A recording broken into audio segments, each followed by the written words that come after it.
his longest ever punishment. By the time he was allowed out of his cupboard again, the summer holidays had started and Dudley had already broken his new video camera, crashed his remote control airplane, and, first time out on his racing bike, knocked down old Mrs. Fig as she crossed Pivot Drive on her crutches. Harry was glad school was over, but there was no escaping Dudley's gang, who visited the house every single day. Piers, Dennis, Malcolm, and Gordon were all big and stupid, but as Dudley was the biggest and stupidest of the lot, he was the leader. The rest of them were all quite happy to join in Dudley's favorite sport, Harry hunting. This was why Harry spent as much time as possible out of the house, wandering around and thinking about the end of the holidays, where he could see a tiny ray of hope. When September came, he was going to be off to secondary school, and for the first time in his life, he wouldn't be with Dudley. Dudley had been accepted at Uncle Vernon's old private school, Smeltings. Piers Pulkis was going there too. Harry, on the other hand, was going to Stonewall High, the local public school. Dudley thought this was very funny. They stuffed people's heads down the toilet the first day at Stonewall, he told Harry. Want to come upstairs and practice? No thanks, said Harry. The poor toilets never had anything as horrible as your head down it. It might be sick. Then he ran before Dudley could work out what he'd said. One day in July, Aunt Petunia took Dudley to London to buy his Smeltings uniform, leaving Harry at Mrs. Figg's. Mrs. Figg's wasn't as bad as usual. It turned out she'd broken her leg tripping over one of her cats, and as she didn't seem quite as fond of them as before, she let Harry watch television and gave him a bit of chocolate cake that tasted as though she had it for several years. That evening, Dudley paraded around the living room for the family in his brand new uniform. Smeltings boys wore maroon tailcoats, orange knickerbockers, and flat straw hats called boaters. They also carried knobby sticks used for hitting each other while the teachers weren't looking. This was supposed to be good training for later life. As he looked at Dudley in his knickerbockers, Uncle Vernon said gruffly that it was the proudest moment of his life. Aunt Petunia burst into tears and said she couldn't believe it was her Ickle Dickens Dudleykins. He looked so handsome and grown up. Harry didn't trust himself to speak. He thought 2 of his ribs might already have cracked from trying not to laugh.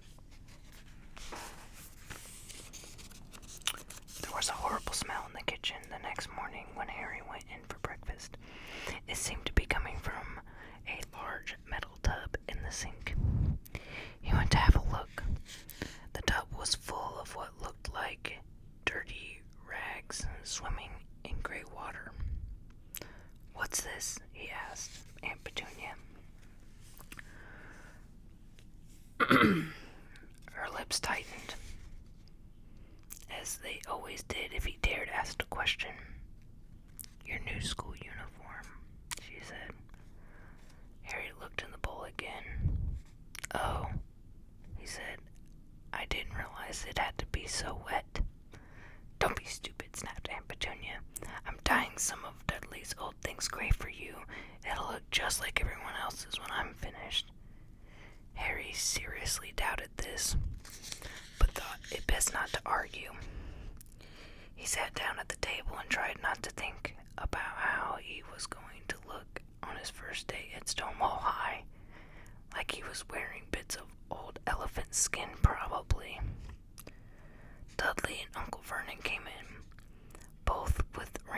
noses before the smell from Harry's new uniform. Because of the smell. Uncle Vernon opened his newspaper as usual, and Dudley banged his smelting stick, which he carried everywhere, on the table. They heard the clink of the mail slot and flopped the letters on the doormat. "Get the mail, Dudley," said Vernon from behind the paper. "Make Harry get it." "Get the mail, Harry." "Make Dudley get it." "Poke him with your smelting stick, Dudley." Harry dodged the smelting stick and went to get the mail. 3 things lay on the doormat.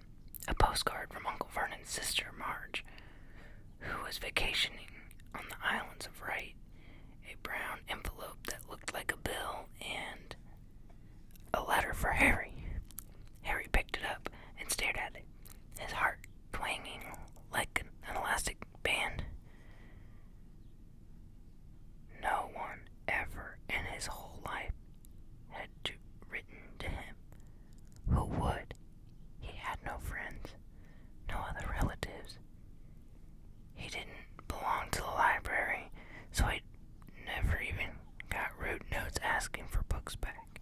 Yet, here it was, a letter, addressed so plainly there was no mistake. Mr. H. Potter, the cupboard under the stairs, 4 Pivot Drive, Little Waning, Surrey.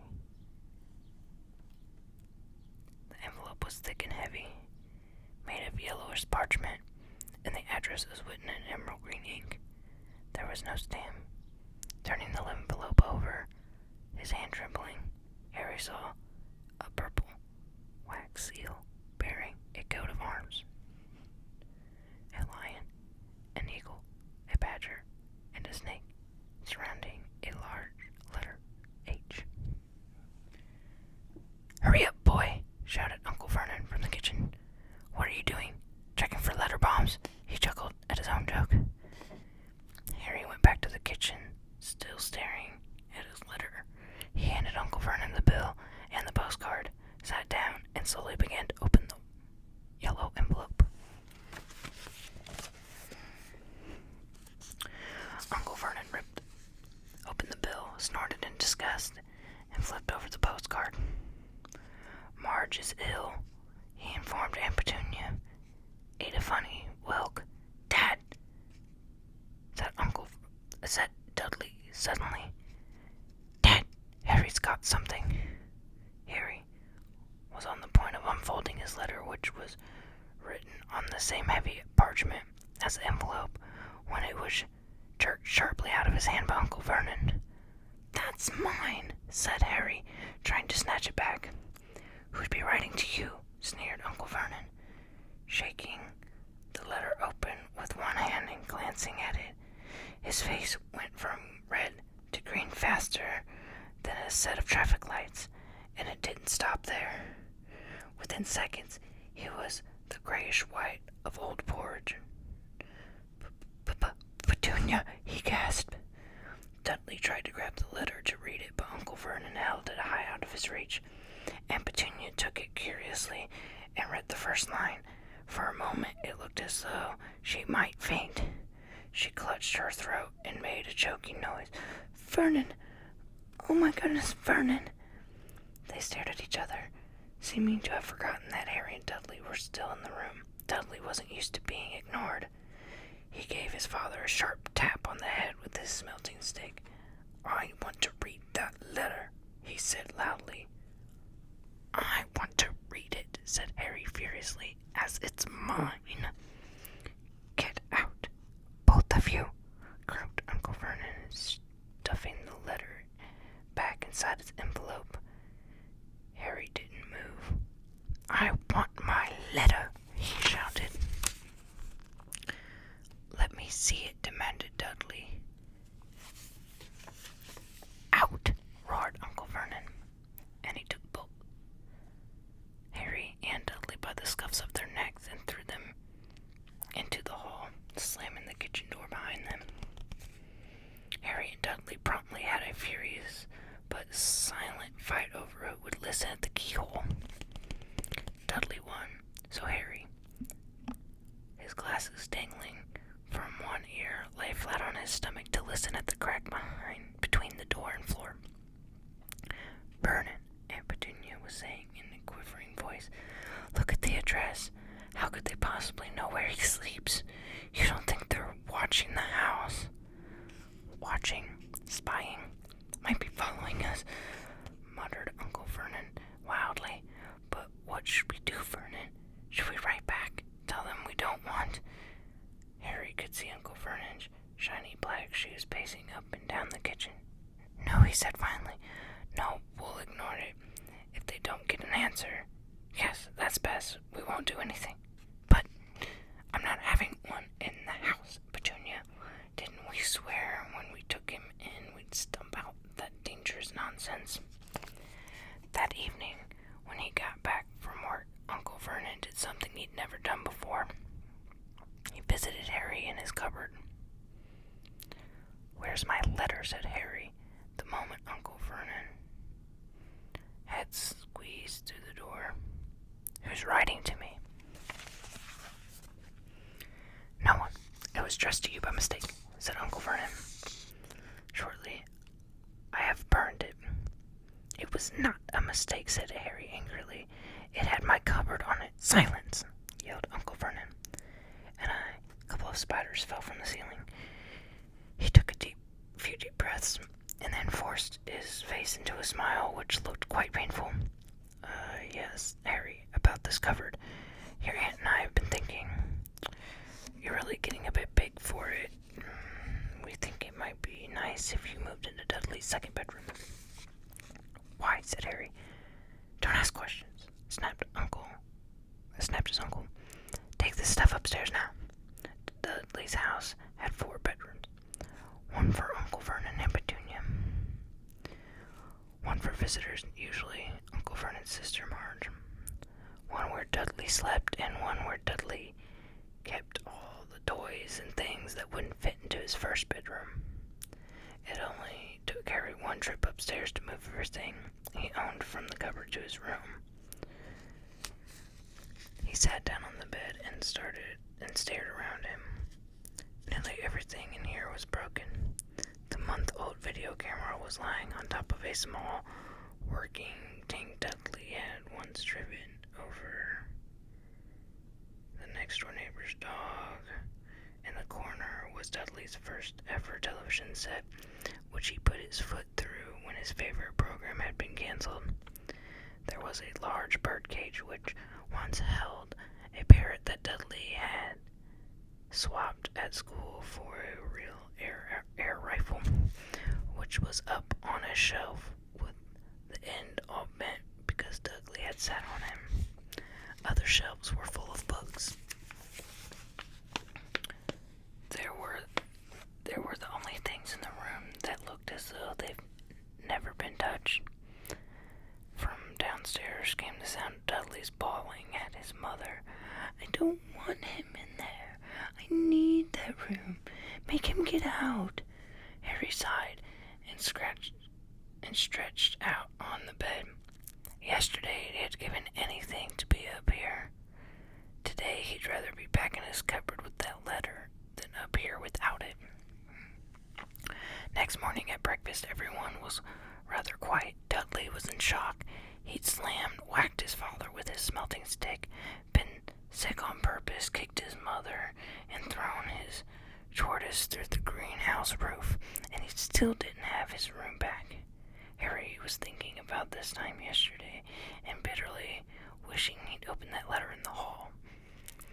Uncle Vernon and Aunt Petunia kept looking at each other darkly. When the mail arrived, Uncle Vernon, who seemed to be trying to be nice to Harry, made Dudley go and get it. They heard him banging things with his smelting stick all the way down the hall. Then he shouted, "There's another one, Mr. H. Potter, the smallest bedroom, 4 pivot drive." With a strangled cry, Uncle Vernon leapt from his seat and ran down the hall, Harry right behind him. Uncle Vernon had to wrestle Dudley to the ground to get the letter from him, which was made difficult by the fact that Harry had grabbed Uncle Vernon around the neck from behind.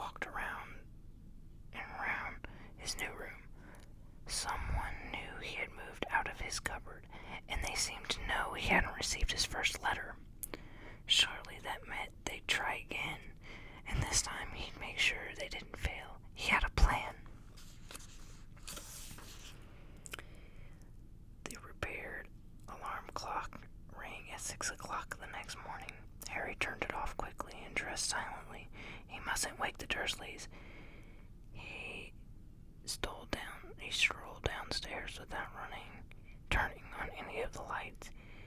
He was going to wait for the postman on the corner of Pivot Drive and get the letters for number 4 first.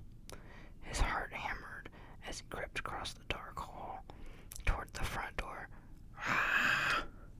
Harry leapt into the air. He trod on something big and squishy on the doormat, something alive. Lights clicked on upstairs, and to his horror, Harry realized that the big squishy something that had been his uncle's face, Uncle Vernon, had been lying at the foot of the front door in a sleeping bag, clearly making sure that Harry didn't do exactly what he'd been trying to do. He shouted at Harry for about half an hour and then told him to go and make a cup of tea. Harry shuffled miserably off into the kitchen, and by the time he got back, the mail had arrived right into Uncle Vernon's lap. Harry could see 3 letters addressed in green ink. "I want," he began, but Uncle Vernon was tearing the letters into pieces before his eyes.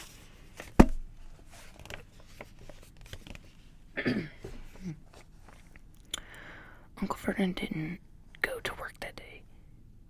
He stayed at home and nailed up the mail slot. "See," he explained to Aunt Petunia through her mouthful of nails, "if they can't deliver them, they'll just give up. I'm not sure that'll work, Vernon." "Oh, these people of mine work in strange ways, Petunia. They're not like you and me," said Uncle Vernon, trying to knock in a nail with a piece of fruitcake Aunt Petunia had just brought him. On Friday, no less than 12 letters arrived for Harry. As they couldn't go through the mail slot, they had been pushed under the door, slotted through the sides, and a few even forced through the small window in the downstairs bathroom. Uncle Vernon stayed at home again. After burning all the letters, he got out a hammer and nails and boarded up the cracks around the front and back doors so no one could go out. He hummed tiptoe through the tulips as he worked and jumped at small noises. On Saturday, things began to get out of hand. 24 letters to Harry found their way into the house, rolled up and hidden inside each of the 24 eggs that their very confused milkman had handed Aunt Petunia through the living room window. While Uncle Vernon made furious telephone calls to the post office and the dairy trying to find someone to complain to, Aunt Petunia shredded the letters in their food processor. "Who on earth wants to talk to you this badly?" Dudley asked Harry in amazement. On Sunday morning, Uncle Vernon sat down at the breakfast table looking tired and rather ill, but happy. "No post on Sundays," he reminded them cheerfully as he spread marmalade on his newspapers. "No damn letters today."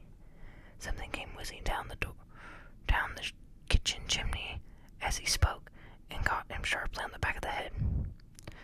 Next moment, 30 or 40 letters came pelting out of the fireplace like bullets.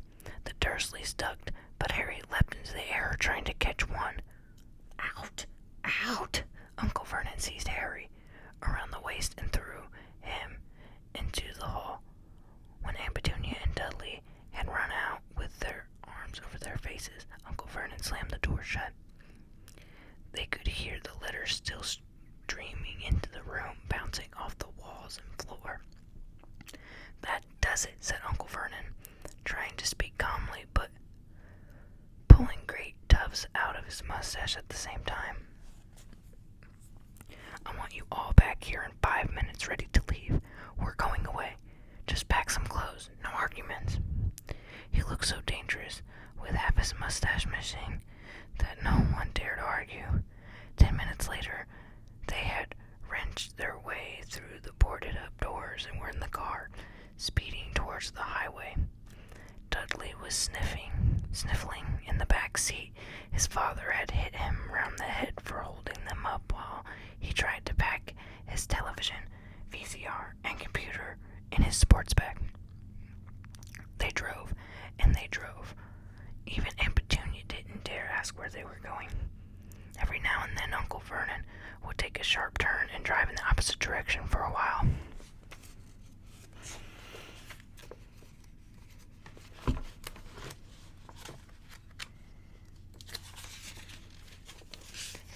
"Shake 'em off, shake 'em off," he would mutter whenever he did this. They didn't stop to eat or drink all day. By nightfall, Dudley was howling. He'd never had such a bad day in his life. He was hungry. He'd missed 5 television programs he wanted to see, and he'd never gone so long without blowing up an alien on his computer. Uncle Vernon stopped, at least outside a gloomy-looking hotel on the outskirts of a big city. Dudley and Harry shared a room with twin beds and damp, musty sheets. Dudley snored, but Harry stayed awake, sitting on the window-sill, staring down at the lights of passing cars and wondering. They ate Snell cornflakes and cold tinned tomatoes on toast for breakfast the next day. They had just finished when the owner of the hotel came over to their table. "Excuse me, but is one of you Mr. H. Potter? Only I got about 100 of these at the front desk." She held up a letter so they could read the green ink address. "Mr. H. Potter, room 17, Railview Hotel, Corkworth." Harry made a grab for the letter, but Uncle Vernon knocked his hand out of the way. The woman stared. "I'll take them," said Uncle Vernon, standing up quickly and following her to the dining room. "Wouldn't it be better just to go home, dear?" said Aunt Petunia. Suggested that timidly hours later, but Uncle Vernon didn't seem to hear her. Exactly what he was looking for, none of them knew. He drove them into the middle of the forest. "Go out, look around," shook his head, "get back in the car," and off they went again. The same thing happened in the middle of the proud field, halfway across a suspension bridge, and at the top of a multi-level parking garage. Daddy's gone mad, hasn't he?" Dudley asked Aunt Petunia late that afternoon. Uncle Vernon had parked at the Ghost, locked them all inside the car, and disappeared. It started to rain. Great drops built on top of the roof of the car. Dudley sniffled. "It's Monday," he told his mother.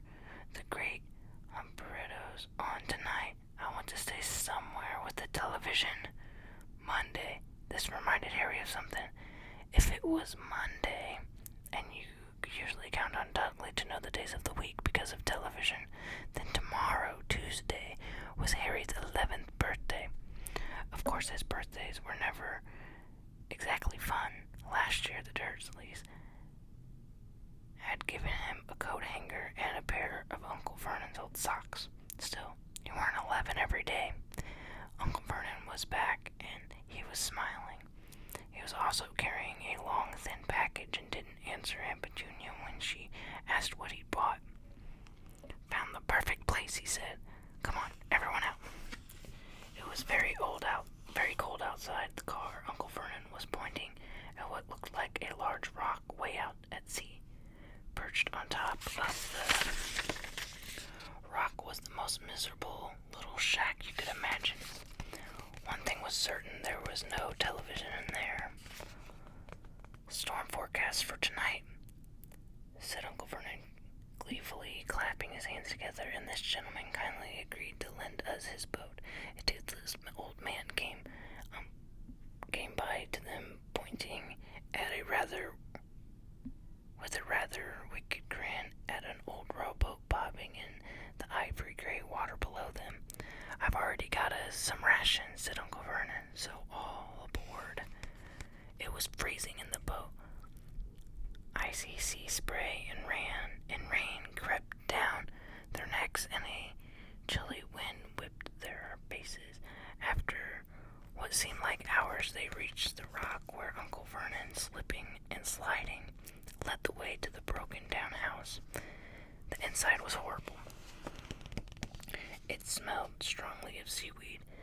The wind whistled through the gaps in the wooden walls, place was damp and empty. There was only 2 rooms. Uncle Vernon's rations turned out to be a bag of chips each and 4 bananas. He tried to start a fire, but the empty chip bags just smoked and shriveled up. "Can you do some of these letters? Could do with some of those letters now, eh?" he said cheerfully. He was in a very good mood. Obviously, he thought no one stood a chance of reaching them here in his storm to deliver mail. Harry privately agreed, though the thought didn't cheer him up at all. As night fell, the promised storm blew up around them. Spray from the high waves splattered the walls of the hut, and a fierce wind rattled the filthy windows. Aunt Petunia found a few moldy blankets in the second room and made up a bed for Dudley on the moth-eaten sofa. She and Uncle Vernon went off to the lumpy bed next door, and Harry was left to find the softest bit of floor he could and to curl up underneath the thinnest, most ragged blanket. The storm raged more and more ferociously as the night went on. Harry couldn't sleep. He shriveled and turned over, trying to get comfortable, his stomach rumbling with hunger. Dudley's snores were drowned by the low rolls of thunder that started near midnight. The lightened dial of Dudley's watch, which was dangling over the edge of the sofa on his fat wrist, told Harry it had been 11 in 10 minutes' time. He lay and watched his birthday tick nearer, wondering if the Dursleys would remember it all, wondering where the letter writer was now. 5 minutes to go. Harry heard something crack outside. He hoped the roof wasn't going to fall in, although he might be warmer if it did. 4 minutes to go. Maybe the house in Privet Drive would be so full of letters when they got back that he'd be able to steal one somehow. 3 minutes to go. Was that the sea slapping hard on the rock like that? And 2 minutes to go. What was that funny crunching noise? Was the rock crumbling into the sea? 1 minute to go, and he'd be 11. 30 seconds.